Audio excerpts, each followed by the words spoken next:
Nearly 100 Aboriginal people who fled violence in the Northern Territory community of Yuendumu are expected to be housed in Adelaide for the next week. The blame game between political leaders continues, with nobody accepting responsibility for moving the group to South Australia. Alex Parry reports. 60 adults and 30 children from the Northern Territory's Yuendumu community travelled to Adelaide in buses and private cars.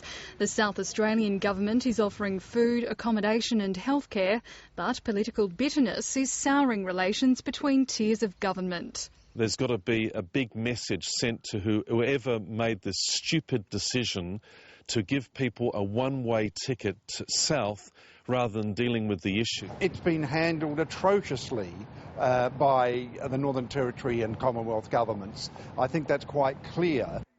Furious finger-pointing is also underway in the Northern Territory. What sort of reckless idiot would encourage 109 people, elderly people, people with illnesses, children, to get on buses and go to Adelaide without any consultation with the South Australian authorities to accommodate those people? The federal government's offered its support to South Australia but hasn't claimed any responsibility for the move. The state government says it's too early to discuss reimbursements. No, I haven't spoken to anyone yet about what the costs might be because we don't have any indication of that. We've had some social workers and public servants that perhaps have had some out-of-hours work.